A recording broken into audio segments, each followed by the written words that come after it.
이게 떼져서 오죠. 한 번에 차근차근.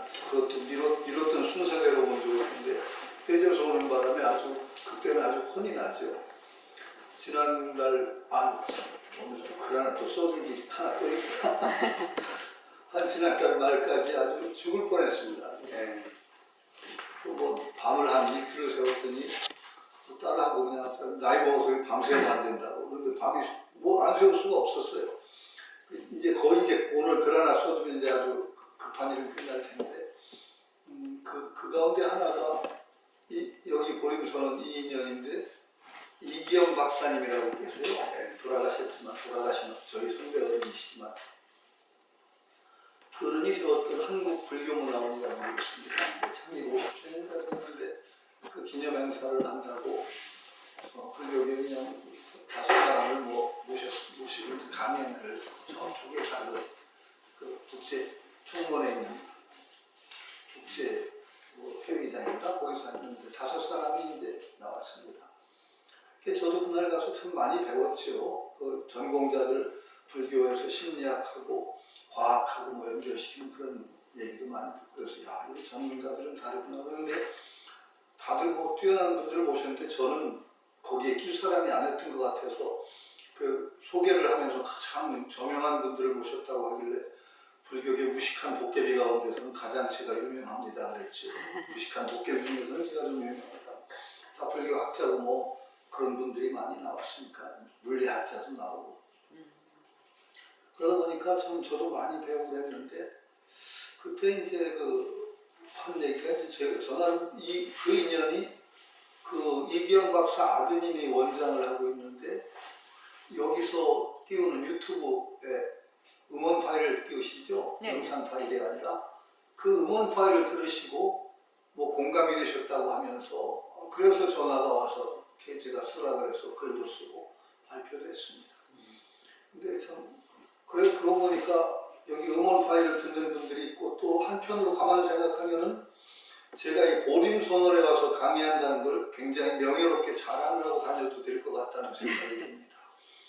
어디 가서 이 보림선언에 가서 강의한다고 하면 제가 큰 소리를 칠 수 있을 것 같아요.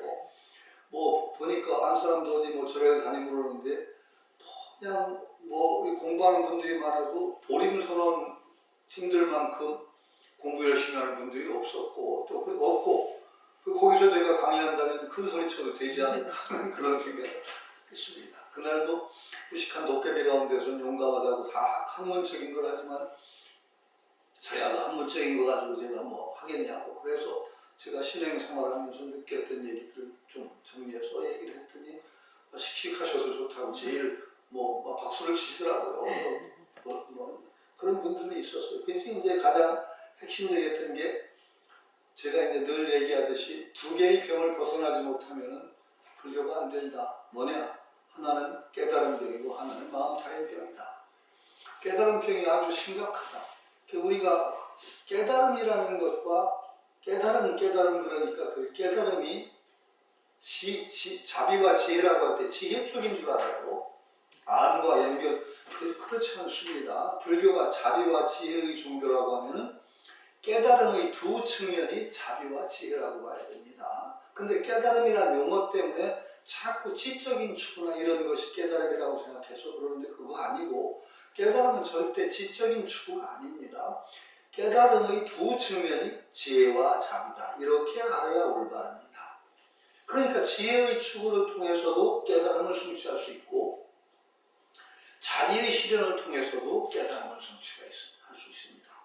많은 경전에서 깨달음 성취하는 것을 자비를 통해서 한다고 보현행을 통해서 깨달음을 이룬다 그러거든요. 보현행은 보면 지적인 추구가 아니에요. 전부 자비행위예요. 그리고 불청지유가 되는 것이 깨달음의 길이다. 불청지유라는 건 뭐냐? 청하지 않아도 가서 그 보살로서 도와주는 친구를 불청지유라고 합니다. 그게 바로 깨달음을 성취하는 길이다. 이렇게 얘기합니다. 깨달음의 두 측면이 자비와 지혜이기 때문에 지혜를 닦는 것과 자비를 실현하는 이 두 가지가 전부 깨달음 성취의 길이라는 것을 우리가 분명하게 인식을 해야 되는데 자꾸 지적인 추구만 깨달음이라고 생각하고 또 부처님이 분명히 얘기했듯이 깨달음이라는 것은 어떤 한 구멍을 사막을 뚫어가지고 가는 게 아니라 사실은 팔정도라는 것과 사막을 통해서 깨달음을 성취해가는 건데 이게 선종이 장점도 있지만 단점도 있어요. 그래가지고 무슨 수를 통하든 갑자기 깨달음 하나만 하면 다 되는 줄 아는데 그렇지 않은 겁니다. 그 얘기를 했고 두 번째 깨달음병을 벗어나야 된다. 그래서 상구보리 하화중생이라고 할 때 상구보리가 깨달음이잖아요. 위로는 깨달음을 구하고 하화중생, 중생을 교화한다니까 이 자비행에서 깨달음 추구와 자비행이 두 가지인 줄 아는데 그렇지 않다는 걸 제가 좀 강조를 했습니다. 상구보리 하화중생은 어떻게 읽어야 되냐? 깨달음과 자비가 대비되는 게 아니라 자리와 이탈을 함께 추구한다. 이렇게 읽어야 되는 거라고 저는 생각을 합니다. 깨달음 따로 자비 실천 따로라고 이렇게 읽으면 큰일 나는 거죠. 한국 불교가 조금 깨달음병 때문에 깨달음에 너무 그냥 몰두하다 보니까 나중에 수행병이 생겨요. 깨달음병의 수행병. 마치 수행하기 위해 사는 것 같아요. 아 그렇지 않다. 잘 살려고 그때 제가 웃으면서 그랬죠. 잘 살지 못하려면 뭐하러 수행을 하냐. 근데 뭐 그것도 말이 어폐가 있지만 그거 좀 분명히 해야 된다. 그런 얘기했고 또 하나는 마음 타령병하면 안 된다. 마음이라는 건 그렇게 독립된 것으로 세상과 떼어놓고 마음을 생각하는 거야말로 마음과 세상을 둘러보는 가장 잘못된 게 아니다. 마음과 세상을 둘러보지 않는 사람은 자꾸 여기 마음이 있다고 생각하면 안 된다. 아, 백봉선생님한테 마음 가져와봐 그러면 백봉선생님은 이렇게 마음 내밀었을 거예요. 그런 일이 아마 있었을 거예요. 내가 마음 한쪽을 가져오라고 이것도 마음이다. 그거 맞아요. 백봉선생님 그런 얘기가 있었던 것 같아요. 뭐 마음 한쪽 가져오라니까 물건 하나 내밀었더니 그런 기억이 있는 것 같은데 왜 마음을 꼭 여기 있다든가 여기 있다든가 이렇게만 생각해요. 마음이라는 건 그렇게 세상과 동떨어져서 따로 있다고 생각하는 것 자체가 그게 마음병의 큰 폐단입니다. 그래서 진짜 마음 닦음을 잘하는 사람은 세상과 마음을 둘러보지 않는다. 이것에 서지 않으면 공부가 되지 않는다. 마음을 그냥 그래서 윗바사나를 잘못하면 잘 생기는 병 가운데 하나가 마음병입니다. 마음에서 모든 문제를 해결하려고 합니다. 여기 가져와서 세상에서 문제가 갈등이 생기고 번뇌가 생기면 마음 잘 살펴서 해결하려고 하고 그럼 세상 번뇌가 거기서 끝나버려요. 아주 세상이 어지러워서 생기는 문제도 마음에서 다 해결하니까 세상은 어지러워 그냥 가는 거예요. 그러면 안 되죠. 세상 고치는 일이 마음 고치는 일이죠. 모습을 잘 분리자가 저는 그래서 굉장히 위대한 공부법이라고 생각하는 게 우리 일상적인 삶의 환경 속에서 자식이면 자식으로서의 몸을 잘 분리는 도리가 있어요. 남편이면 남편의 몸을 가지고 있을 때 어떻게 모습을 잘 분리냐가 그냥 모습은 그냥 허공은 아니잖아요. 일단 어떤 모습을 가지고 있잖아요. 그럼 그 속에서 어떻게 자라느냐가 그때마다 정말 어떻게 자라느냐가 다 달라질 수 있죠. 그러면 우리 삶의 현장, 우리 세상을 살아가는 그 어디서든지 수행이 된다는 얘기가 되거든요. 마음만 따로 떼놓고는 공부가 안 되죠. 참 어려운 일이에요. 이것을 벗어나는데 모습을 잘 분리자. 이 공부법이 정말 뛰어난 공부법이다. 이렇게 생각하죠. 그렇게 되면 모습을 잘 분리자면 마음만 따로 떼어서 공부한 거하고는 전혀 다른 공부가 시작되는 거죠.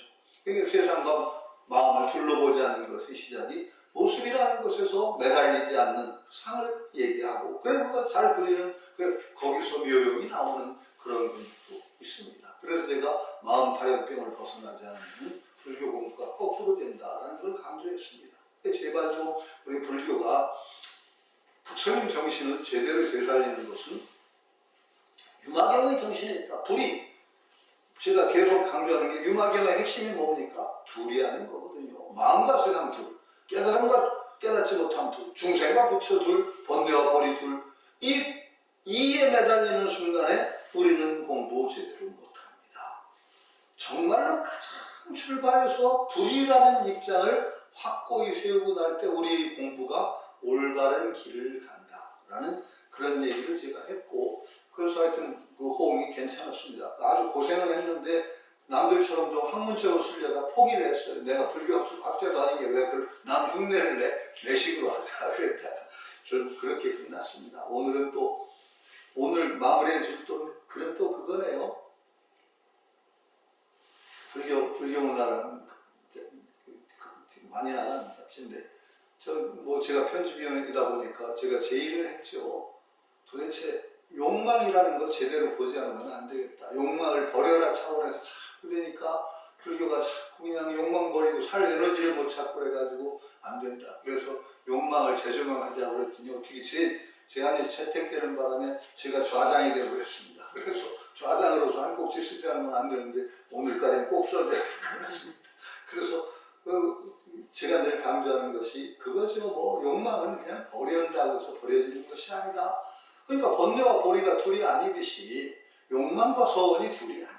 이렇게 돼야 되는 겁니다. 우리가 큰 서원을 내서 공부를 해나가는 힘도 어떻게 보면 욕망과 같은 에너지입니다. 전혀 에너지가 다른 에너지다. 우리가 공부하는 에너지는 여기 셈이 따로 있고 욕망의 에너지는 셈이 따로다. 저는 그렇게 안 봅니다. 같은 셈에서 나오는 힘입니다. 그러니까 이걸 둘로 보고 욕망을 없애고 이러는 순간에 이상한 일이 벌어지죠. 그 유망에서 계속 얘기하는 것도 번뇌와 보리, 욕망과 서 이런 겁니다. 둘로 보지 않는다. 하나라고 하면 안 되죠. 이 둘로 보지 않은 이것에 발을 제대로 디뎌야만 올바른 공부가 시작된다. 그 점에서 저는 유마경을 참 고마운 책으로 여기고 있습니다. 선생님도 딴 데서 많이 얘기하시지만 은근히 그 식물 계란이 다 보면은요, 다 유마경을 베끼셨어요. 아니, 베낀 게 아니라 살짝 이렇게 원형을 하셨어요. 다 그래요. 그러니까 저는 선생님의 공부법이라든지 거기에도 유마경이 뿌리가 되고 있다는 걸 깜짝깜짝 놀랄 정도로 확인을 합니다. 예, 좀 이제 소론이 좀 길었습니다. 어디야 읽을 차입니까요? 몇 페이지인가? 제가 꼭 접어놓고 간다고 하는데 문질품이 저번에 끝났나요? 문질품 132 지금 할 차례예요. 132? 실하지 않기 때문입니다. 까지고 그 밑에 보살이 이렇게 보살이 이렇게 중생을 위한다는 그건 같이 읽지를 않았나 보죠? 네. 생사의 네. 134페이지. 134? 4페이지. 134에 줄 꺼졌나? 문수살이요. 요거 할 차례입니다. 예, 읽어보실까요? 저부터 네, 읽을까요? 그러시 이렇게 하시죠, 원장님. 또 문수살이여, 병든 보살은 몸과 마음과 병과 같은 법들은 다 무상하고 고통이고 비어있고 무아라고 관찰해야 하니 이를 슬기라고 부릅니다. 비록 몸에 병이 있고 항상 생사에 처해 있을지라도 중생을 이롭게 하는 일을 게을리 한 적이 없으니 이를 방편이라 부릅니다. 또 몸과 마음 그리고 모든 병이 서로 의지하면서 시작도 끝도 없이 유전하는데 그 생겼다 사라지는 사이의 간격도 없고 새로운 것도 아니고 묶은 것도 아니라 관찰해야 하니 이를 슬기라고 부릅니다. 몸과 마음 그리고 모든 병의 궁극적인 정렬을 구하지 않으니 이를 방편이라 합니다. 또 문수살이여, 병든 보살은 이렇게 그 마음을 조복해야 합니다. 조복된 마음이든 조복되지 않는 마음이든 안주해서는 안 됩니다. 왜냐하면 조복되지 않는 마음에 안주하는 것은 어리석은 사람의 법이요 조복된 마음에 안주하는 것은 성문법이기 때문입니다. 이 때문에 보살은 이 두 마음에 모두 안주하질 않으니 이를 보살행이라고 합니다. 이 보살이 처하는 곳은 범인의 영역도 아니요 성인의 영역도 아니니 이를 보살행이라고 합니다. 생사의 작용을 관찰하는 입장에 있으면서도 전혀 번뇌에 끄달리지 않으니 이를 보살행이라고 합니다. 열반의 길을 관찰하는 입장에 있으면서도 끝내 정멸에 들지는 않으니 이를 보살행위라고 합니다. 예, 그 다음에 읽으시죠. 사마가 나타나는 길에 처해 있으면서도 모든 마운의 일을 초월하고 있으니 이를 보살행이라고 합니다. 일체지지의 길을 구하면서도 때가 아니면 증득된 지혜를 행하지 않으니 이를 보살행이라고 합니다. 사제의 오묘한 지혜의 길을 구하면서도 때가 아니면 사제를 성취하지 않으니 이를 보살행이라고 합니다. 내적 깨달음의 길을 바르게 관찰하면서도 일부러 생사의 길을 수용하니 이를 보살행이라고 합니다. 일체 영기의 길을 행하면서도 온갖 잘못된 견해를 멀리 벗어나니 이를 보살행이라고 합니다. 일체 중생의 모든 법상의 영역을 여의면서도 본래의 잠에 떨어지지 않으니 이를 보살행이라 합니다. 무생의 길을 바르게 관찰하면서도 성물의 길에는 떨어지지 않으니 이를 보살행이라고 합니다. 일체 중생의 길을 수용하면서도 본래의 잠에는 떨어지지 않으니 이를 보살행이라고 합니다. 영원히 벗어나는 길을 바르게 즐기면서도 몸과 마음의 완전 소멸을 구하지 않으니 이를 보살행이라고 합니다. 삼계를 관찰하기를 즐기면서도 법계를 무너뜨리거나 혼란스럽게 하지 않으니 이를 보살행이라고 합니다. 공성을 관찰하기를 즐기면서도 온갖 공덕을 구하니 이를 보살행이라고 합니다. 무상의 영역을 관찰하기를 즐기면서도 중생을 제도하고 해탈시키는 영역을 구하니 이를 보살행이라고 합니다. 무언의 영역을 관찰하기 즐기면서도 세간의 삶을 자발적으로 나타낼 수 있으니 이를 보살행이라고 합니다. 무작의 영역에 논일기를 즐기면서도 늘 모든 성분이 끊이지 않는 영역을 지어가니 이를 보살행이라고 합니다. 그 다음 읽으시죠.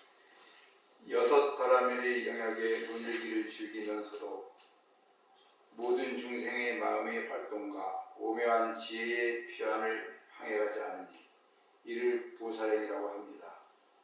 사랑, 연민, 기뻐함, 버림의 한량없는 영역을 관찰하기를 즐기면서도 범천이 세간에 태어나길 구하지 않으니 이를 보살행이라고 합니다.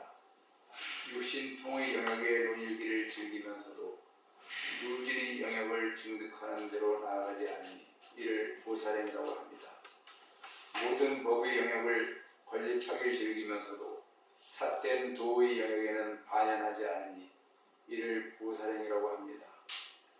유겸의 영역을 관찰하길 즐기면서도 온갖 번뇌를 낳는 영역을 따르지 않으니 이를 보살행이라고 합니다. 장애 없는 영역을 관찰하길 즐기면서도 욕망에 오염되기를 바라지 않으니 이를 보살행이라고 합니다. 선정, 해탈, 삼매, 등지의 온갖 선정의 영역을 관찰하길 즐기면서도 선정의 힘에 의해 생을 받는 것을 따르지 않을 수 없으니 이를 보살행이라고 합니다. 여기 이제 보살님 한번 읽으시죠. 한번 보살님 읽으실까요?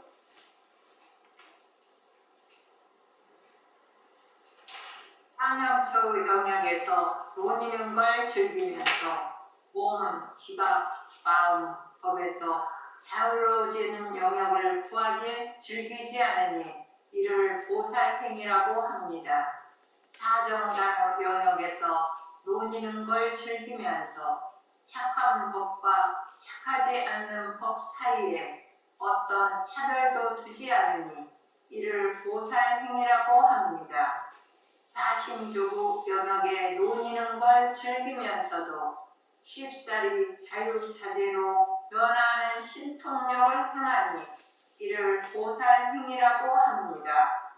모든 영역에 논의는 걸 즐기면서도 그 미묘한 지혜는 중생 근기의 우열을 분별하지 않으니 이를 보살행위라고 합니다. 오력의 영역에서 안정되기를 즐기면서도 열의 심력의 영역을 구하니 이를 보살행위라고 합니다. 칠각지의 원만한 영역에서 안정되기를 즐기면서도 불법의 특성과 오묘한 지혜와 규모한 방편의 영역을 구하지 않으니 이를 보살행위라고 합니다. 팔정도 원만한 영역에서 안정되기를 즐기면서도 삿된 도 영역을 싫다고 배척하지 않으니 이를 보살행위라고 합니다.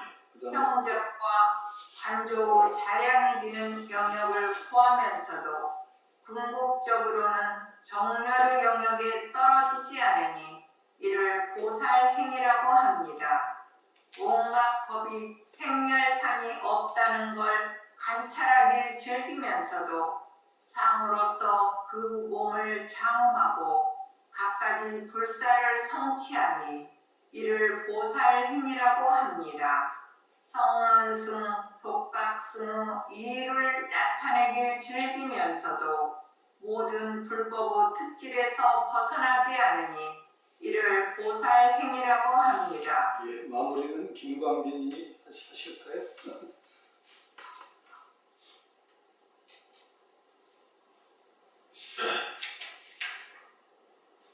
모든 법의 궁극적인 청정함, 그 본성의 영원한 경멸, 위의 영역을 따르면서도 모든 중생이 즐기는 갖가지 열망의 영역을 따르지 않는 것도 아니니 이를 보살행이라고 합니다.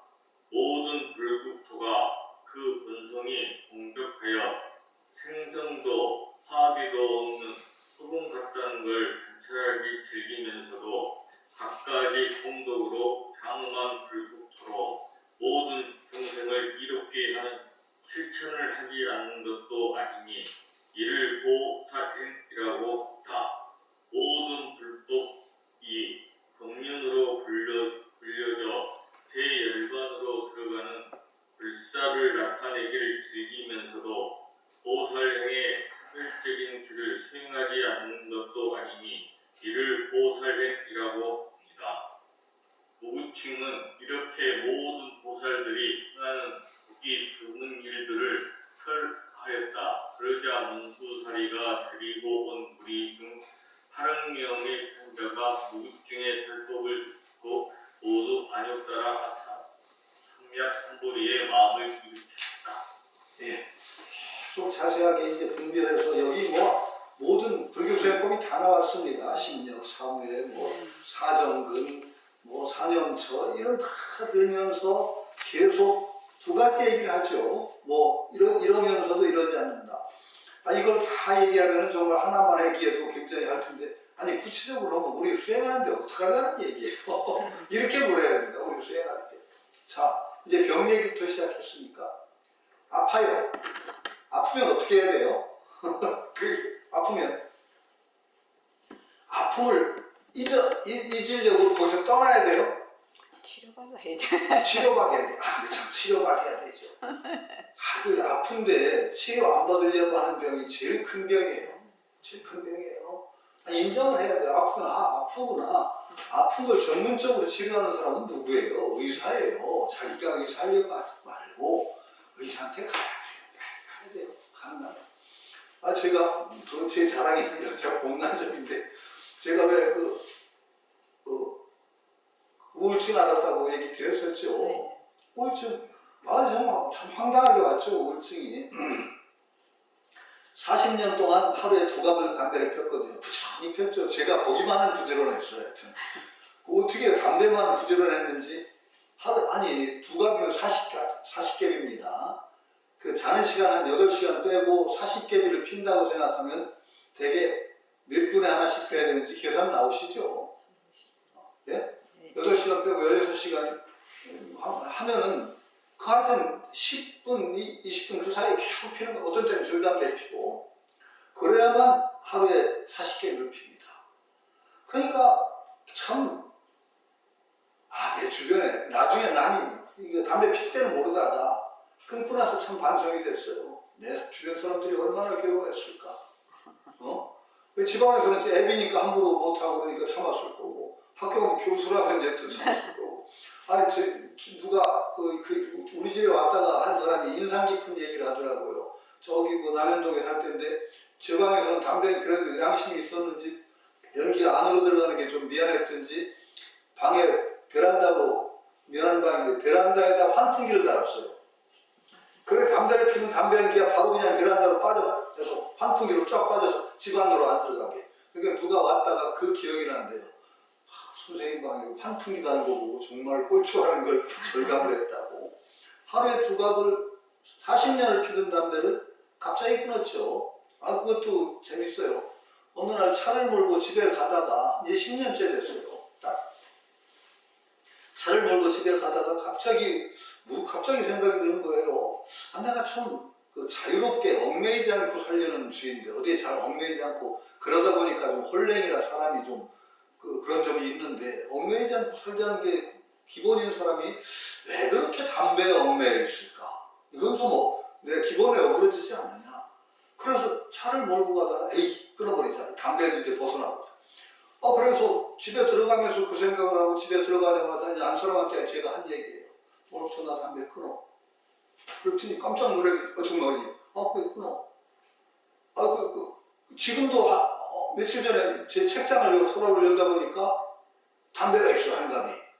그때 피던 담배가 그때 담배 있던 거 그냥 내비치고 끊었던 건데 안 버린 담배가 한갑 서랍 구멍에서 나왔어요. 클라우드 나인인가 뭐 하여튼 있어요. 그래서 이거 담배 피는 친구 하나 갖다 줘야 되겠다. 그 한 10년 전에 던 담배니까요. 이거 안 지금 나오는지 모르겠네. 그러고 끊었어요. 그냥, 그러니까 아무 준비도 없이, 다짐이고 뭐고 할 거 없이 집에 들어가다, 담배 끊자. 그러고, 오늘부터 끊을게. 그러고 끊은 거예요. 그래서 내가 우스갯소리로 담배 끊기 쉬워 그랬어요. 쉬워요. 왜? 안 피면 되잖아. 안 피면 돼요. 안 피면 되니까 쉽다는 거예요. 그런데 엄청 피고 싶죠. 그런데 안 피면 되잖아요. 일단 안 피면 돼. 그러니까 끊기는 쉬워요. 그러고 나서 석 달 후에 우울증이 왔어요. 그것도 금방 온 것도 아니에요. 석 달 후에 갑자기 제가 조금 전에 오기 전에도 우리 원장님하고 무령거사 잘 먹는다는 얘기 저도 인간이 잘 먹었거든요. 정말 밥맛 없다는 건 이해를 못했어요. 저는 새벽 4시에 일어나서 어머니 어디 모셔야 돼요. 너도 먹고 가자 하면은 새벽 4시에 밥을 먹는데 그냥 문 비비고 나와서 운전하고 이제 태워드리려고 일어났으니까 그럼 밥을 먹는데 달아요 밥이. 주는 게 아까워요. 입속에 들어가면 살살 녹아요. 그렇게 밥 주는 게 아까운 사람이에요 제가. 그렇게 잘 먹고 워낙 모든 걸 거의 다 잘 먹으니까 제가 맛있게 먹으면서 맛있다 그러면 제 아들놈이 비아냥 거렸어요. 아빠 맛없는 게 뭔데요? 그 정도로 제가 잘 먹은 사람이 밥이 꼴이 보기 싫어요. 아니 식욕이 없는 게 아니에요. 그냥 꼴이 보기가 싫어요. 딱 거부감이 들어서 밥상에 앉게 해줘요. 심각해요. 자다가 깨고 그러면 잠이 안 오고 잠이 안 들고 저 머리만 대면 자던 사람이 그게 또 그래서 바로 저는 그 의사 친구한테 전화를 했죠. 야 내가 이러는데 이거 병이지? 그랬더니 병이래요. 그래서 알았어. 그랬더니 어떡하래? 그래서 그러면 가야지. 병원에 가야지. 건대병원에 가려나. 그랬더니 야 거기 가지 말고 그 연대 의사예요. 연대로 와. 내가 유명한 의사 예약해 놓을게. 야 내가 연대 교통편도 나쁘고 그러는데 내가 왜 거기까지 달려가냐? 건대 내 교수인데. 그랬더니 야 너는 그렇게 하지만 남들은 정신과 치료받는다는 이상하게 생각하니까 장소리 말고 오래요. 자기가 예약을 그러고 바로 그 다음 날인가 아침 일찍 예약을 해놨더라고요. 그래서 달려갔죠. 그랬더니 그 의사가 다 듣고 나더니 갱년기 우울증인데요. 점점 힘드는 얘기를 들었어요. 제가 평생에 들은 얘기 중에 가장 그래서 어떻게 해서 그런 겁니까? 그랬더니 이게요 선생님 사람의 육체나 마음이나 긴밀한 관계에 있어서 담배를 필 때마다 도파민이라는 이제 그 마음을 기분 좋게 하는 호르몬이 분비가 됩니다. 니코틴이 들어가면. 선생님은 하루에 40번씩 계속 그걸 피면서 도파민 분비가 계속 주위에 일어나는데, 그러니까 지독하게 친하게 지내던 친구를 작별 의식도 안 치르고, 그 친한 친구 보내려면 송별식도 하고 그래야 되는데 그것도 없이 그냥 확 보내셨네요. 그러니까 엄청나게 세게 친대요. 그러면 중간 단계를 두고 작별 의식도 하고 좀 눈물도, 그 친한 것 보내려면 눈물도 뺀다는 이런 게 그래 필요하다는 거예요. 그런데 선생님은요 그냥 갑자기 보냈대요. 그러면 이게 충격이 좀 세게 때린대요. 그 갑자기 육체적으로 도파민이 계속 분비되는 게 뚝 끊어져 버리고, 그러면 그 정신적으로 옵니다. 그러더라고. 그만두니까 맞아요 말이. 근데 그 의사 말로 그렇게 오면은요 선생님 일단 오고 나면 약을 드셔야 됩니다. 그래서 왔죠. 약 주세요. 그 약을 타서 제가 2달 반인가 먹었던 것 같아요. 약을. 근데 2달치 먹었더니 괜찮아요. 그러고 증세가 나타나요. 이제 저한테 했던 얘기 좀 자세하게. 의사가 하품이 나요 자꾸. 그 2달 반. 그랬더니 먹으면 이제 낮에 하품이 자꾸 납니다. 그 약이 충분한 겁니다. 이제 슬슬 끊으셔도 되겠습니다. 그러면서 한 요번 달까지 드시고 드릴 테니까 끊으시죠. 그래서 바로 끊었어요. 거의 10달 가까이 먹었나 봐요. 그러니까 그 뒤로는 그런 일이 없어요. 근데 얼마나 이게 무서운 거냐. 육체와 정신이 또 둘이 아니에요. 불이니까. 이게 둘이 아니에요. 그런데 제가 얼마나 둘이 아니라는 걸 절감을 했느냐. 그렇게 막 우울증이면서 부정맥이 와요. 부정맥 아시죠? 심장 뛰는 게 불규칙적으로 뛰는 것까지 왔어요. 저는. 이게 심장이 뚱 이렇게 뛰어야 되는데 부정맥이 어떻게 오는지 아세요? 뚱 뛰는 게 하나 걸러요. 뚱. 참 이거 환청해요. 여기 바로 느낌이 와요. 심장이 그러면 바로 와요. 그 다음에 또 어떤 점이에요? 뚜둥. 근데 엄청 기분 나빠요. 심장이 그 바로 뛰는 게 달라지니까. 그게 이상하다. 아무 사람한테 나 이거 뭐 이상해. 그래서 맥 짚어봐. 그래. 현찰 소리한테 꼭 눌러 짚으니까 하나를 끼잖아요. 심장이. 그러니까요. 그래서 바로 병원에 가서 응급실 가서 했더니 부정맥이 바로 나오더라고요. 의심 갔더니 좀 약 좀 드시면 약 좀 들어. 그런데 하여튼 어쨌든 부정맥 약은 특별히 많이 먹지는 않은 것 같아요. 이건 어쩔 수가 없대. 약으로 잘 안 잡힌대요. 그런데 그 우울증이 치료되면서 그것도 없어졌어요. 지금까지 없어요. 부정맥이. 그러니까 저는 얼마나 육체와 정신이 밀접하게 연관되어 있냐를 아주 절감을 했죠. 그러면서 그때 의사가 저한테 해준 얘기, 두 사람한테 칭찬을 들었어요. 선생님같이 바로 오시는 분은 참 건강하신 분이에요. 마음이. 전혀 문제가 안 됩니다. 그리고 상담의학을 오래 한 선생님, 이제 제 한 사람을 통해서 이렇게 얘기하다가, 선생님 같은 분만 있으면 걱정도 안 하죠. 안 온대요. 아픈데, 이거 마음병도 병인데. 이 마음이 병드는 거니까 마음으로 치료해야지 빠득빠득 고집을 세우면서 지 마음으로 해보려다가 일단 고장난 마음이 잘 안 낫는다는 거예요. 제가 그래서 나중에 그건 아주 써먹으니까 사람들이 비유가 좋다고. 이렇게 보리차 같은 경우 기르는데 물이 말라서 자국이 나요. 밑에 마르고 나면. 자국이 났을 때 물이 마른 거니까 물을 보면 자국이 없어지느냐? 절대 안 없어집니다. 자국 없어지려면 몇 년을 기다려야 될지 모르죠. 자국이 일단 나면 어떻게 해야 되느냐? 세제를 쓰든가 수세미로 질러야 됩니다. 물이 없어지니까 물 부분 낫는다고 생각하는 게 이게 마음병입니다. 이것도 병이에요.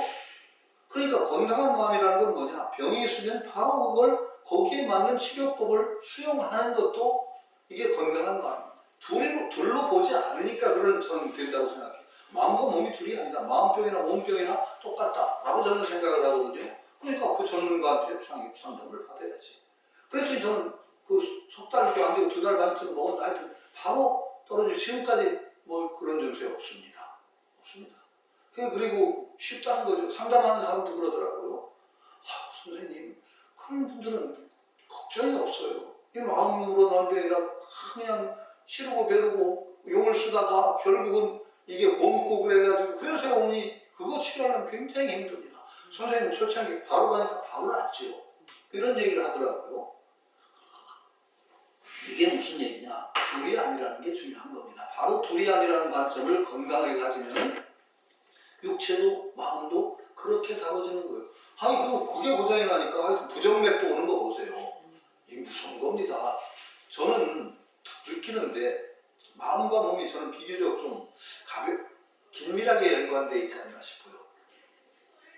저는 이게 수행을 하고 공부를 하고 좀 바짝 좀 정진심을 낸다는 공부를 하고 하면은 피가 달라지는 걸 느낍니다. 달라져요. 왜냐면 그걸 어디서 느끼느냐? 피가 가장 피부 거죽에 가까이 오는지 모르지만 입술 쪽으로 느껴집니다. 아, 느낌이 들고 정진하고 마음을 모으고서 조금 이런 것을 좀 하면은요, 입술 쪽에서 이게 반응이 와요. 뭔가 몸이 달라지는 반응이 와요. 아주 대호각성을 어떤 때는 큰 각성을 이거 안 되겠다고 큰 많은 결심을 한다니 그래도 확 달라져요. 몸이 달라져요. 그럼 금방 느껴요 저는. 아니 그러니까 이렇게 밀접하게 연관되는데 이건 마음이니까 마음만 가지고 하겠다는 게 이게 병이죠. 안 됩니다. 우선 첫 번째 상의하러 가고 자랑해야 되죠. 병은 멈출 일이 아니에요. 저는 강의하다가 학생들한테 야 내 우울증 걸렸대 그랬더니 학생들이 와 하고서 좋아해. 이 나쁜 놈들아. 선생님 우울증 걸렸다는데 왜 웃냐? 이 나쁜 애들구나. 그리고 또 하나 반성은 제가 감추지는 않았으니까 뭐 교수라고 얘기하다가 아 내가 우울증이 왔어? 그랬더니 여기서 하나가 표정이 다르니 선생님 이제 저하고 대화가 되겠어요. 그래서 그때 굉장히 반성을 하는데 내가 얼마나 도사티를 했습니까? 그 여기서는 저 양반은 참 존재가 다르다고 생각했던 거야. 그러니까 내가 우울증 왔다니까 야 자기하고 통한다 싶었던 거예요. 그러니까 선생님하고 저는 이제 대화가 될 것 같아요. 이 사람이 이상한 사람 소리를 하네. 그랬던 적도 있는데 그때 제가 굉장히 반성을 했어요. 내가 겉으로 얼마나 쉽게 속말로 얘기하면 똥폼을 잡고 다녔던가. 그러니까 그런 게 우울증도 걸리고 별 볼일도 없는 게 그렇게 똥폼을 잡고 다니는 거죠. 아, 그 참 묘해요. 그때 저 정말 많이 반성을 했어요. 잠이 안 와요. 잠이 안 오는데 생각이 자꾸 이상한 데로 가요. 건강한 생각이 안 되고 석가모니고 예수고 다 죽고 나서는 소식 없잖아. 뭐 그거 짱 허무한 생각. 그렇죠. 사실 소식 없지. 뭐 그런데 그 공부를 하던 그게 이제 공부를 하던 가락은 있으니까 체크가 딱 돼요. 이 딱딱 이제 말하자면 알아차리면 되는 거야. 그때도 내 마음이 이게 회로가 자꾸 이런 데로 자꾸 흐르는 이런 쪽으로 자꾸 가는구나. 이게 회로가 반석. 그러니까 자꾸 거기에 빠져들어가지는 않더라고요. 공부하던 가락이 체크가 되고 딱 더 심각하게 빠져서 거기서 헤맨다든가 그러지는 않고 이렇네. 그런데 하여튼 게 체크가 되는데도 계속 그 경향성이 그렇게 가더라고요. 참 무섭더라고요. 그러니까 체크가 되면서도 내 마음대로 안 돼요. 제 수행력의 부족인지 모르지만 그게 결국은 약 먹고 나섰지요. 그런 겁니다. 그게 우선 병원에 가셔야 됩니다. 그거야말로 건강한 마음이고 수행한 사람의 마음은 마음이니까 마음에서 고쳐야 된다. 이렇게 안 되는 겁니다. 그게 마음과 육체를 둘러보는 병이에요. 그것도. 그러니까 불이라는 입장에 확실히 서게 되면 그 다음에 아프면은 아픈 것을 잊으려고 하는 것이 아니라 아픈 것 속에서 놀 줄 알아야 돼요. 아픈 것 속에서 놀면서 아픈 걸 없애는 게 아니에요. 아픔 속에서 노는 거예요. 자, 그래서 파도가 일어요.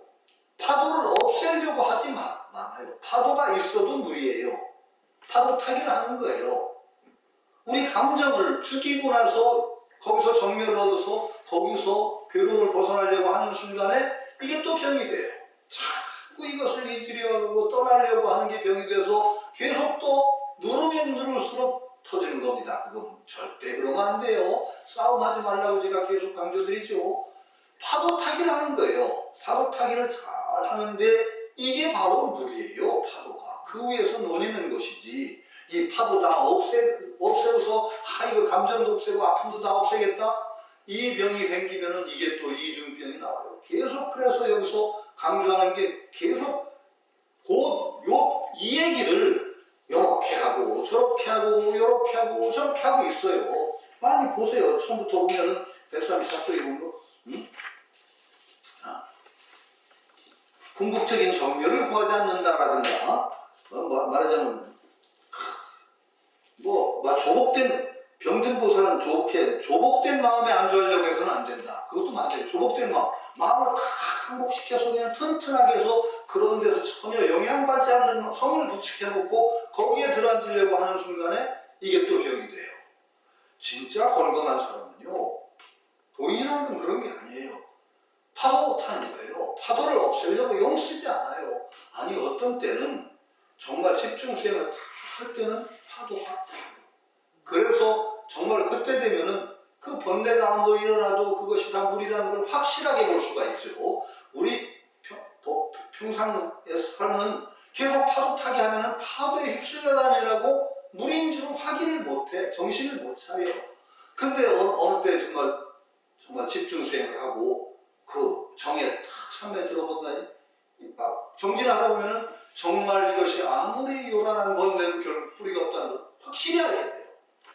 그렇게 되면은 나중에 우리가 일상적인 삶 속에서도 파도 타기를 하면서 파도에 휩쓸지 않는 그 힘이 생겨나요. 그렇게 해서 이어지는 거예요. 수행이 쭉 이어져서 정말 나중에 어떻게 돼도 하면서도 그 속에 파도 타기를 하면서도 전혀 자제로운 이 경지가 오는 것이지, 이걸 또 둘러봐가지고 여기서 벗어나고 여기서 이건 안 되고 이런 수행을 하면 안 되는 거죠. 저는 선생님 모습이 가끔은 기억이 나요. 선생님 모습이 가끔 기억이 나요.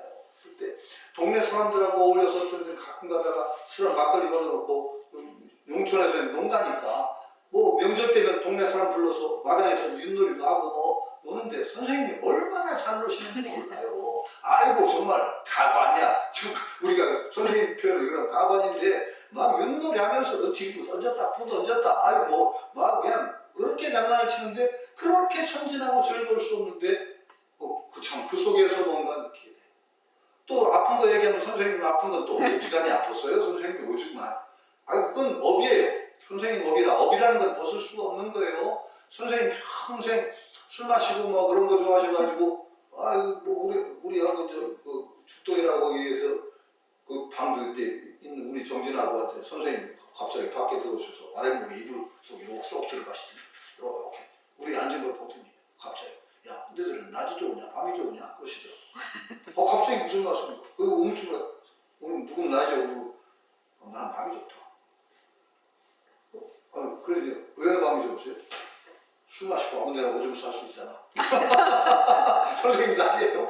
그러니까 여러분이 그렇게 사신 거예요 평생. 몸 가꾸셨나요? 안 가꾸셨죠. 안 가꾸는 양반이 그게 나중에 공부해서 했다고 다 그게 나면 인과법에 어우러져요. 그래서 선생님 나중에 꼬롱꼬롱 하시고 아이고 아파 죽겠다 하더라고. 그러면 저희들한테는 막 이런 자식들 말이야 선생이 아픈데 말이야 대신 아프다는 것도 하나도 한 놈도 없고 그러고 막 소리 지르고 그러셔서 저희도 막 웃기도 하는데 그 모습 속에 정말 아픔을 벗어나는 거 아니에요. 얘가 그냥 아픈데도 거기서 잘해요. 이 모습들이 있단 말이죠. 진정한 수행자는 그렇게 하는 수행이에요. 이걸 딱 둘러보고 아픔을 없애고서 아픔이 없는 경지를 찾아간다. 이런 수행을 하시는 순간에 이게 다 병이 되는 수행이라는 거죠. 모든 수행은 그렇게 하는 것이다. 수행법들이 굉장히 많아요. 바르게 허무하다는 무상하다는 걸 바르게 보되 무상한 것을 바르게 본다고 해서 무상을 무시하면 어떻게 돼요? 큰일 나죠. 큰일 나요. 무상을 바로 하는데 그 무상한 놈을 잘 조절할 줄 알아야 되죠. 우리 원장님도 앞으로 오시더니 아주 저한테 좋은 친구를 많이 해주셨어요. 하여튼 조심해야 됩니다. 그러니까 아프면 저도 이제 좀 살만한데 무릎을 한 번 다치고 나서 제가 1년을 고생했잖아요. 그 계단 오르라면 요 계단도 사실 부담이 됐으면 요즘은 씩씩하게 자고 가요. 한 1년 반 이상이 걸렸네요. 그거 이제 잡는데 요새 조금 등산을 해볼까 하는데 그러면 안 된다고 하더라고요. 그런 양심 하지 말라고 그래서 조금 더 해보고 이제 좀 되면 살살 살에도 조심스럽게 가볼까 하는 생각이 있는데 그거 무상한 법, 그 무상한 법은 무상한 법의 원리에 따라갑니다. 그걸 굉장히 존중해 줘야 됩니다. 그리고 바로 살피는 게 지혜입니다. 그거 무상하다고 해서 무시하라는 얘기는 정말 없어요. 그거야말로 정말 가장 무식한 거죠. 그러니까 갑자기 딴 생각은 나네요. 순자라는, 저는 이제 순자를 참 좋아합니다. 맹자, 순자가 있는데, 그 맹자는 성선설이고 순자는 성악설이라고 그러는데, 사실은 성악설도 아니에요, 순자는. 그게 참 저는 좋아하는 이유가 굉장히 합리적이에요, 순자가. 맹자는 이상주의자예요. 굉장한 이상주의자라 사람 마음이 성선이라는 건 뭐냐? 선한 마음을 일으키는 근원이 따로 있다는 거예요. 순자는 근원은 하나인데 그 근원의 에너지를 이쪽으로 돌리느냐 이쪽으로 돌리느냐의 문제라고 보는 게 순자예요. 맹자는 선한 근원이 따로 있다래요. 어린아이가 우물에 빠지려고 하면 달려나가는 이해관계를 따지지 않고 달려나가서 구하는 그 마음의 뿌리가 따로 있다는 거예요. 선한 뿌리가 따로 있다. 그럼 욕망과 둘러보는 거예요. 욕망. 큰 몸이 있고 작은 몸이 있는데 큰 몸의 바램이 있고 작은 몸의 바램이 있대요. 큰 몸의 욕망은 뭐냐? 착한 거 하고 그러는 게 큰 몸 욕망이에요. 맹자 재밌어요. 맹자도 굉장히 재밌어요. 그래서 큰 몸을 키우느냐 작은 몸을 키우느냐 그 방향을 정해야 돼요. 작은 몸의 욕망은 먹는 거고 성욕 같은 게 작은 몸의 욕망이에요. 육체의 욕망이죠. 큰 몸의 바램은 뭐예요? 큰 몸의 바램. 마음도 큰 몸을 얘기한 맹자는 마음을 큰 몸이라고 해요. 육체와 떨어진 마음 자체의 바램이 있대요. 마음 자체, 모든 인간의 마음이 똑같이 바라는 게 있대요. 뭘까요? 도리에 맞는 거, 착한 걸 다 좋아한대요. 도둑놈도, 가사는 나중에 도둑놈도 착하다 그러면 좋아한대요. 그러니까 그 마음이 다 있대요. 선한 마음. 그런 마음이. 그래서 맹자식은 그래요. 우리가 맛있는 걸 먹으면 입이 좋아하죠. 입은 맛있는 걸 찾죠. 그럼 입은 소체예요. 작은 몸이에요. 작은 몸이에요. 다 좋아하는 게 있죠. 사람 공통적으로 좋아해요. 아무리 입맛이 좀 별로다 그래도 유명한 아주 잘 만든 음식은 다 되게 좋아한대요. 사람 눈도 다 똑같이 좋아하는 게 있대요. 뭘 좋아하세요? 남자는 이쁜 여자 보면 되게 좋아한대요. 싫어하는 남자 별로 없대요. 사람 귀는 다 똑같이 좋아하는 게 있대요. 아주 유명한 음악가가 연주했던 그런 음악들은 다 좋아한대요. 공통적으로 좋아하는 게 눈, 귀, 코요. 이게. 그럼 마지막에 맹자가 물어요. 그럼 사람 마음이 공통적으로 좋아하는 건 뭐지? 마음이 공통적으로 좋아하는 거? 도덕적인 거 좋아한대요. 도덕적인 걸 보면 천리 밖에서 텔레비전 요새를 보니까 천리 밖에 누가 선행을 해. 근데 나한테 하나 이익도 없어. 근데 되게 좋아. 마음이 흐뭇하고 좋아. 그건 뭐냐? 마음은 공통적으로 그게 좋아하는 게 있대요. 아무 자기 이해관계 없이. 그게 맹자의 성선설이에요. 딴 욕망도 있는데, 그런데 이 두 개의 욕망이 싸울 때 이쪽 욕망이 너무 세면 이쪽 욕망이 이기기가 힘들어. 그게 사실 욕망이 적은 게 수행하는데 참 좋대요. 맹자는 그렇게 봐요. 그게 맹자의 성선설이에요. 가만 놔두면 착해지냐 안 착해져요. 맹자도. 왜? 이쪽 욕망이 더 세거든. 세기는.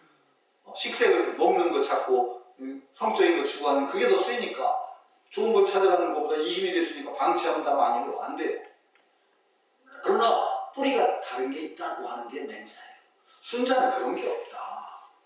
근원은 하나다.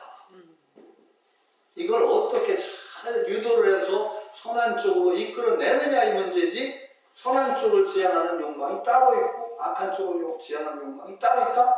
그런 거 없다. 하나다. 순자는 그쪽이에요. 그래서 순자도 모든 사람이 성인이 될 수 있다는 걸 똑같이 인정한다는 점에서 다 굉장히 공통적인 것도 있어요. 그러나 순자는 근원이 하나라고 하는 쪽이고, 그러니까 자꾸 그것을 길어들여서 도덕적인 쪽에 안착을 하도록 유도를 해야 되는 거죠. 단속을 하고. 맹자는 도덕적인 걸 자꾸 키워내야 돼요. 달라요. 수행하는 것도 달라요. 순자는 자꾸 예라는 형식을 통해서 자꾸 도덕적으로 가도록, 나중에 성악설이니까 법치주의로 가기가 쉬워요. 일적인 것으로. 맹자는 자꾸 선한 마음을 키워내는 쪽으로 가는 수양의 방법이 좀 달라지는데, 순자는 가만 보면 순자가 훨씬 더 합리적인 측면에서 저는 좋아합니다. 순자가 합리적인 걸 좋아하게, 난 딱 좋아하게 된 계기도 하나가 있어요. 이거 정말 재밌다.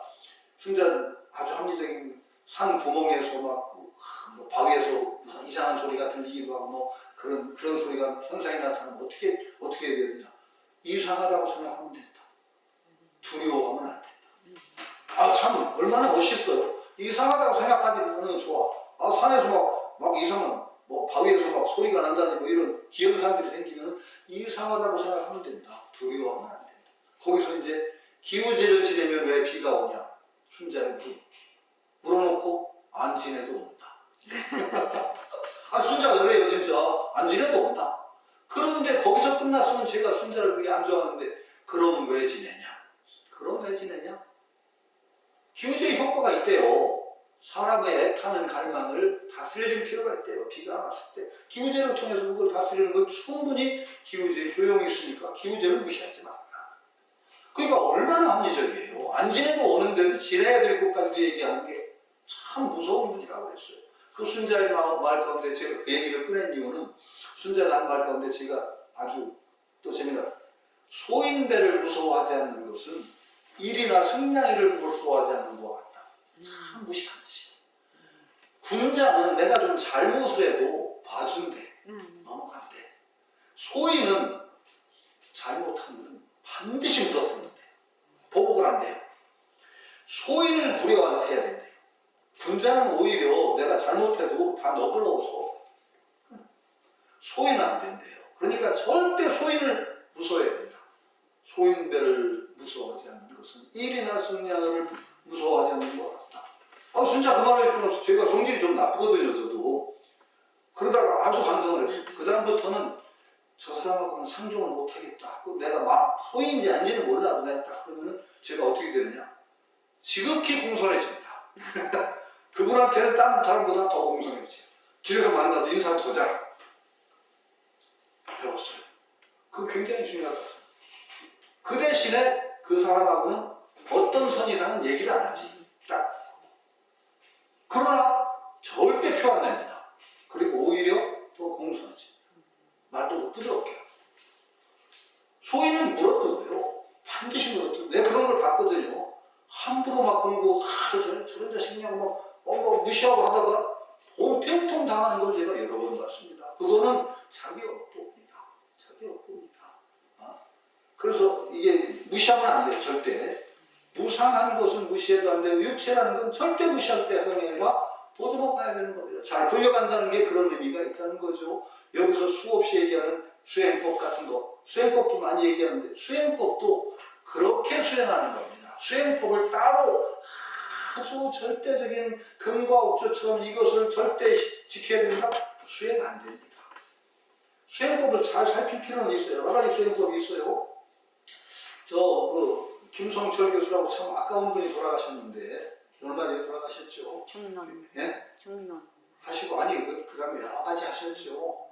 그분, 저는 그 아버지 선친을 굉장히 존경합니다. 김정수 교수님이라고 서울대 교수 하시다가 돌아가셨는데, 그거는 참 인격자셨죠. 백공사님 회상에 와서 공부했습니다. 김정수 교수님이라고. 돌아가실 때까지 계속 무슨 법정 스님 무슨 맑고 행복해 하는 그 절 있죠. 무슨 절인가. 길상사. 길상사 가서 계속 참선하시고 나중에 눈이 잘 앞에까지 안 보시는데도 전혀 거기에 표 안 내시고 정말 끝까지 정진하시는 어른이시고 참 겸손하셨죠. 제가 서울대 조교할 때 그 불교 학생 회원들이 있어서 주제넘게 애들이 좀 그러니까 내가 기초교육을 좀 내가 해주마. 철학하니까 아무래도 하게 되니까. 그러면 그 교수님 와서 제 강의를 들으셨어요. 선생님은 여기서 불교는 성선생님 남자 선배인데 그러면서 그렇게 하면 나중에 저하고 인연을 백공선생님 회상에 가서 또 공부 열심히 하셨어요. 나중에 제가 연대한 이기영 박사님하고 제가 회의라는 것을 만들고 불자 운동을 할 때 김종서 박사님, 이기영 박사님, 고은 선생 이 세 사람을 모시고 그 운동을 벌였던 적도 있을 정도로 그분이 아드님이 김삼철 교수인데 김삼철 교수는 굉장히 존중하고 그렇게 성실하게 공부하는 보는데 분이 없는데 근데 그분에게 내가 좀 불만이 있었어요. 뭐냐 그 티베트 불교 같은 걸 연구하시고 하는데 뭐 청정도론이라든가 이런 걸 굉장히 중시하시더라고. 그런데 그거 보고는 공부 못하겠어 나는. 수업법을 가야 될 것 같고 이거 너무 세밀해가지고 야 이거 이렇게 어떻게 우리가 공부를 하냐. 저 그런 느낌이 들어서 내가 언제 한번 투정까지 했던 기억이 있는데, 그랬더니, 이건, 뭐, 그래서, 그분은 또 굉장히 온건하신 분이라 이런 법이 있다, 이런 거지. 뭐, 이런 식으로 말씀. 공부법이라는 거는 우리가 참조하는 거예요. 거기 따라가는데 이것을 절대적인 것으로 해서 일상적인 삶 속에서 널 떼내가지고 그걸 다 고집하는 순간에 공부가 사람 발목 잡네요. 공부가 사람 발목 잡습니다.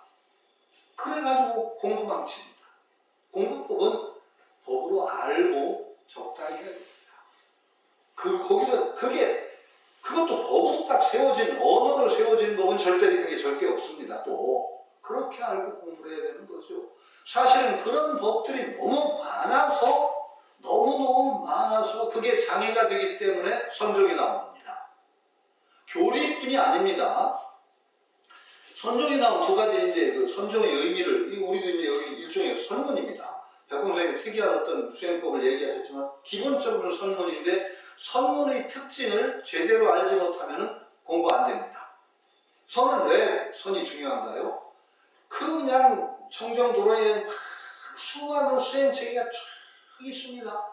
수많은 화엄교학이 있고 천태종의 교학이 있고 엄청난 교학이 발달했습니다. 자, 그러면 그것 따라 공부 못합니다. 어마무시해서 기가 늘 짓눌려요. 전문적인 학자 아니면 그 이론을 배울 길도 없어요. 그러고 수행만 평생을 하지 않는 사람은 그거 따라갈 길도 없어요.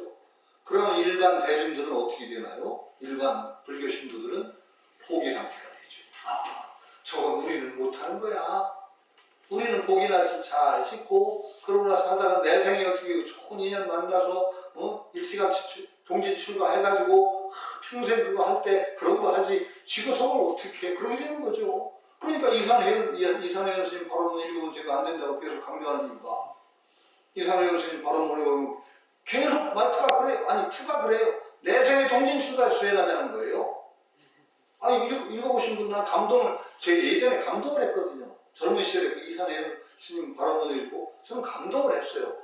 보면은 참 흉년된 세상에서는 쌀이 되어서 구제하고 막 정말 온몸으로 중생을 구제한다는 그 뜨거운 자비심과 구도심이 있어서 감동을 하다가 그거 한 30년 됐나? 거의 30년 전에 있다가 턱 걸린 거야. 백공 선생님 말씀 듣고 나서 이제 이거 이상하네. 이 세상의 명과복은 길이길이 청성하고 오는 세상 불법죄 날로 우럭무럭 자라나서 이 세상의 명과복들도 내 생에 불법죄 낙자고 미루는 거잖아. 미루는 거.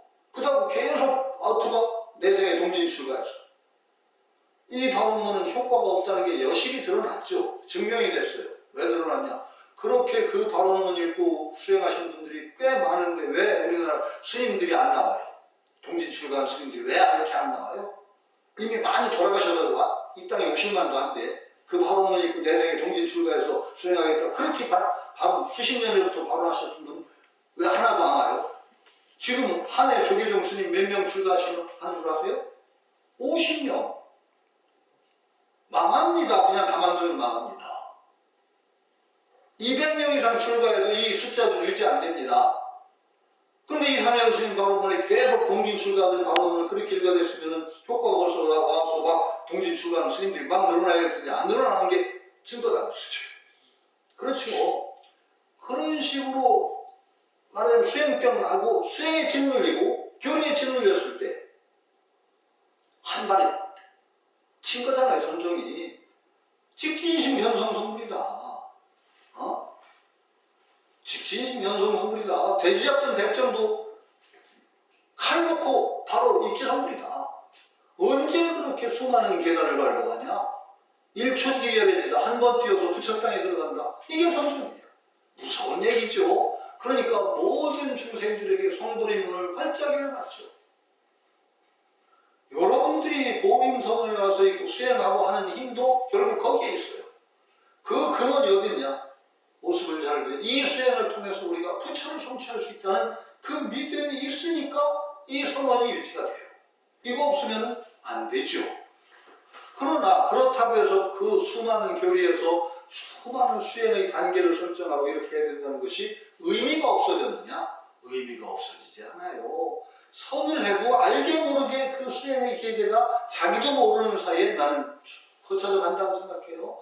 그것에 오히려 매달릴 때 오히려 문제가 되죠. 그러나 선수행을 제대로 하면 자기도 모르는 사이에 그 수많은 계제들이 넘어가요. 그렇게 가는 게 저는 옳다고 생각합니다. 그래서 그걸 무시하지 말라는 거죠. 아, 이런 수행법이 있다. 이렇게 눈에 거쳐보면은 어떤 때 우리가 수행하다 장애가 왔을 때, 그 수행법에 이런 게 있었지. 그럼 그것이 참조가 돼서 그 장애를 극복해 나갈 수도 있고, 그래서 수많은 도움이 되는데 그 수행법을 독립적인 것으로 탁 떼어서 그냥 막 이 현실, 막 수행병 자처럼 이렇게 하다 보면은 그게 수행이 오히려 원대를 합니다. 나중에 뒤에는 그런 얘기, 수행법 쭉 얘기한 거는 그런 얘기들이에요. 보살들이 벗어난 수행을 하더라도 그 수행법 자체가 말하자면 절대화돼서 그렇게 돼서는 안 된다.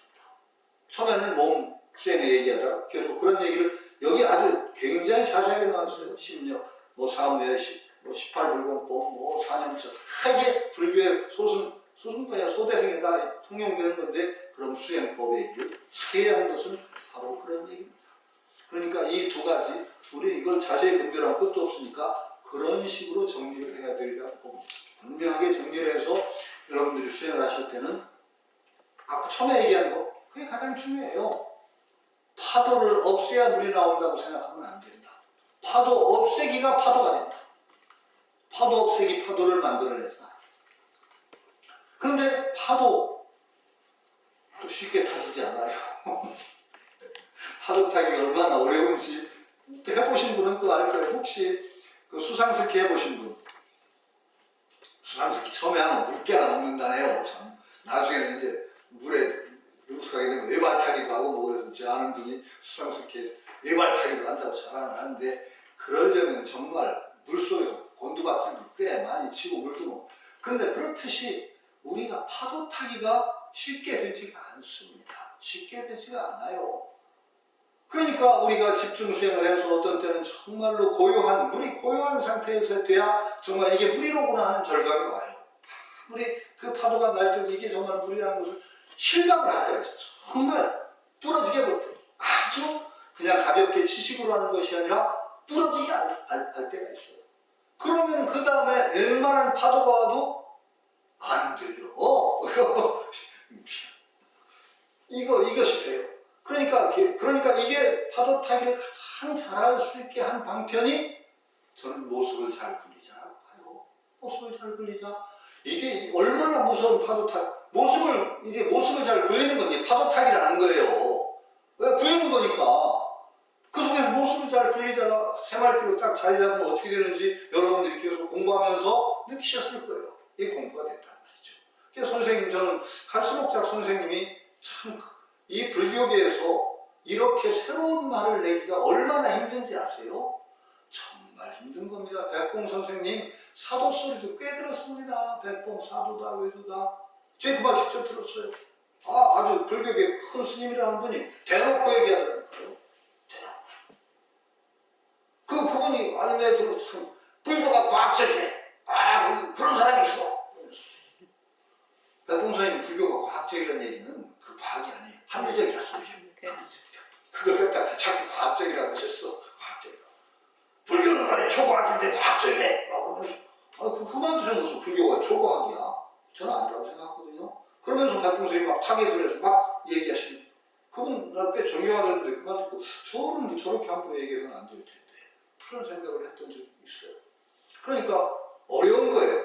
굉장한 용기를 필요했어요. 새말귀 화두란 지금 가나선을 부활한다고 지금 조계종에서 많이 얘기하는데 저는 반대입니다. 가나선의 정신을 이어받아서 새롭게 해야지 부활이 안 될 것 같은 게, 가나라고 하는 화두가 고정되어 있잖아요. 1800공안 의심이 가나선의 핵심입니다. 의심을 통해서 수행하는 거예요. 가나선의 본질은 의심만큼 사람의 마음을 집중시키는 게 없습니다. 여러분도 한번 생활 속에서 보세요. 간절하게 의심을 가질 때 잡념이 소진되잖아. 의심은 이게 뭐더라? 이게 누구더라? 뭐더라? 딱 의심하는 그 순간 보세요. 딱 마음이 하는 데는 맺혀져서 잡념이 사라집니다.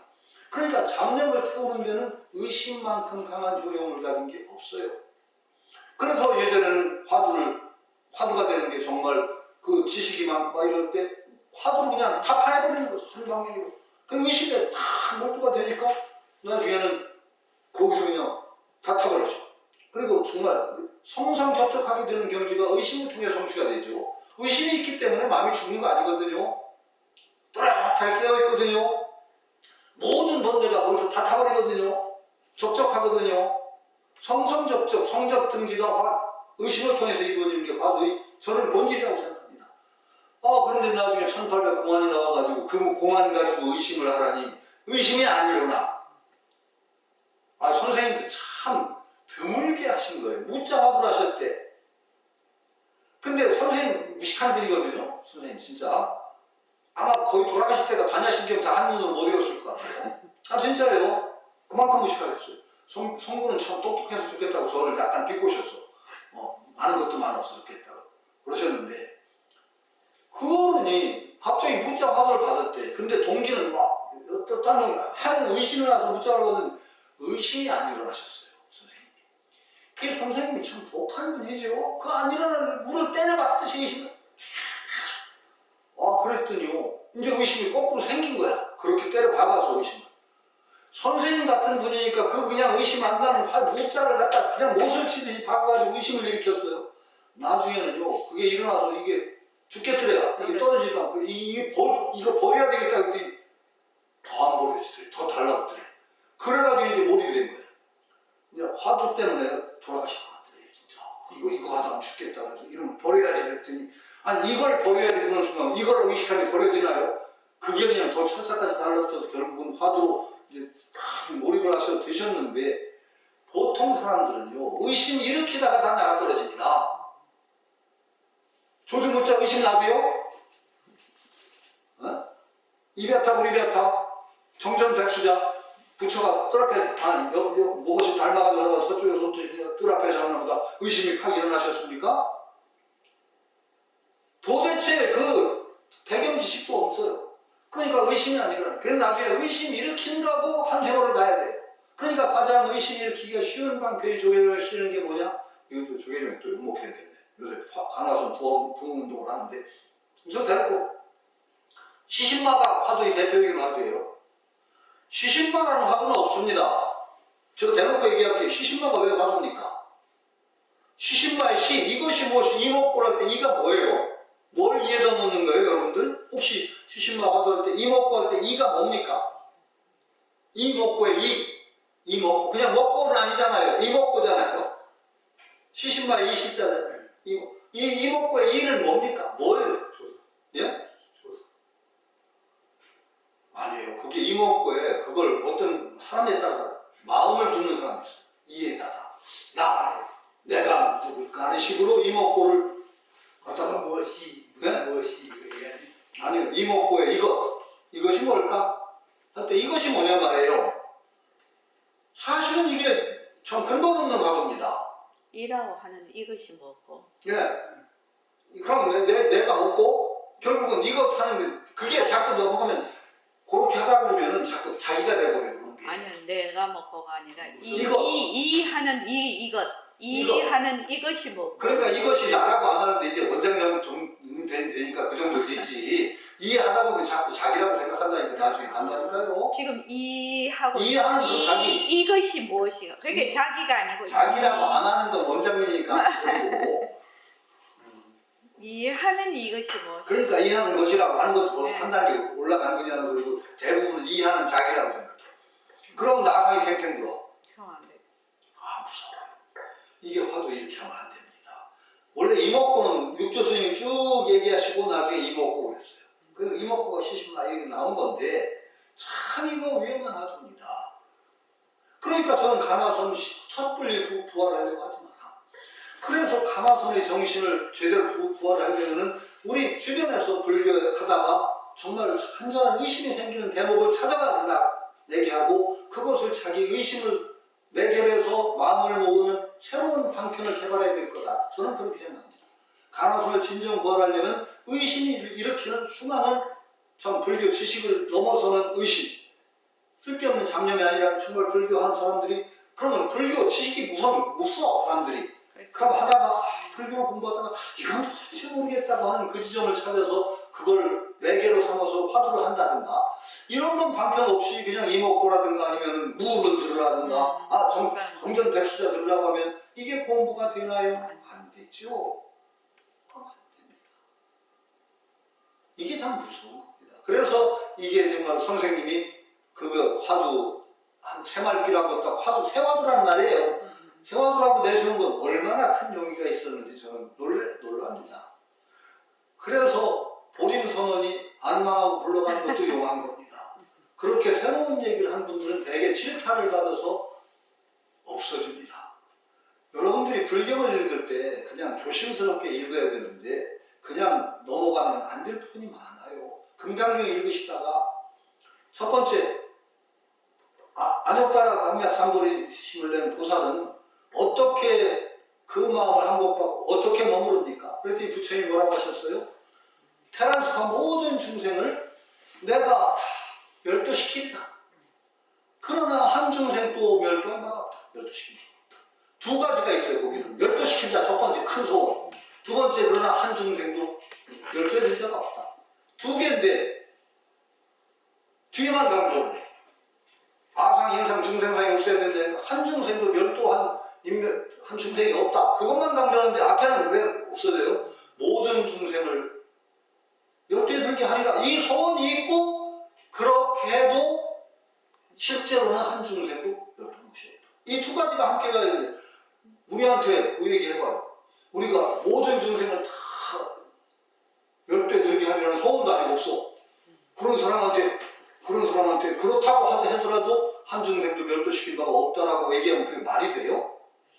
말이 안 되는 거예요. 그럼 우리는 두 개를 봐야 돼요. 금강경이 첫 번째 큰 소원, 모든 중생을 성불시키겠다는 커다란 자비의 원.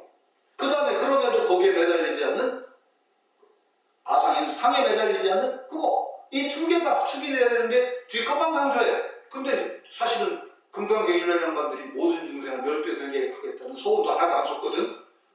그런 사람한테 무슨 상만 자꾸 얘기하냐고. 이건 잘못된 거예요. 그렇게 얘기해야 되고. 나중에 금강경 뒤에 보면 이 금강경을 읽고 소지하는데 사람들이 막 가볍게 경천, 무시하고 깔보고 천하게 여긴다. 어떻게 된다고 그랬어요? 이 사람은 전세에 업장이 이런 게 있어서 그런 거니까 그런 게 구애받지 않아버려요. 그걸 어떻게 읽으셔야 되느냐? 금강경 처음 나왔을 때요. 웬만히 무시당했다는 걸 읽으셔야 돼요. 왜 그게 갑자기 뜬금없이 나와? 금강경을 강성하고 설파하는데 주변 사람들이 뭐 쓸데없는 이상한 거 하느냐고 막 구박을 한 거예요. 그러니까 그게 경에도 나온 거야. 그렇게 나와요. 백봉사님 얘기하다 그런 거예요. 제가 나온. 백봉사님 이 용감한 얘기하면서 욕도 그렇게 먹으셔 그랬어도 이게 꾸준히 공부인들이 그걸 통해서 나왔고 하기 때문에 살아나는 거예요. 달마조사 거의 저는 암살당했다는 게 맞다고 보죠. 전에도 말씀드렸어요. 암살당했을 겁니다. 그게 잘 안 알려져 있죠. 전등록 하나에 나와요. 그게. 모든 전등록, 내가 무슨 전등록이 하나 나오는데 암살한 사람 이름까지 나와. 이런 식으로 나와요. 두 번을 나한테 하도를 했다. 내가 그래서 두 번을 내 신통의 힘으로 물리쳤다. 그러나 세 번째는 내가 그걸 받아서 죽는다. 나옵니다. 그건 사실로 저는 봅니다. 왜? 전등록 같은 거는 자랑스러운 얘기를 쓰는 겁니다. 암살당했다는 게 자랑스러운 얘기예요? 자랑스러운 얘기 아니죠. 그런데도 나왔다는 건 숨길 수 없는 진실이 있었다고 봅니다. 그리고 그 중 두 사람이 나옵니다. 중이 어떤 중이었냐? 그때 가장 잘 나가던 중들입니다. 둘이 달마조사를 해보셨다고 해요. 왜? 잘 나가서 말이야 부흥 목사가 막 그냥 휩쓸고 있는데 너 가짜야 그다.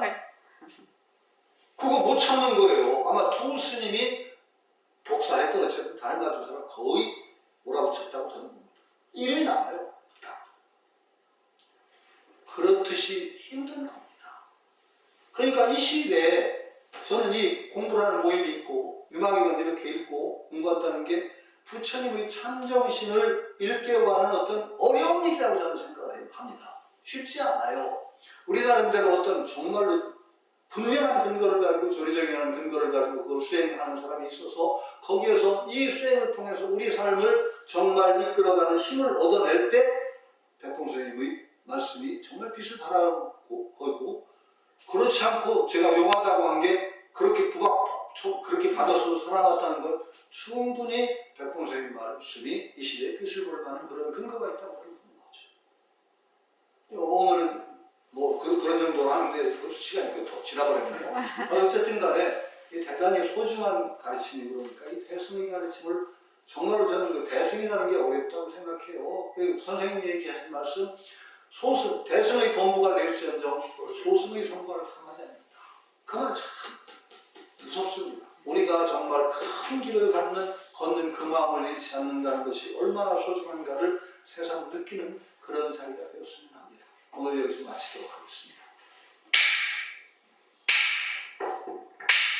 고맙습니다.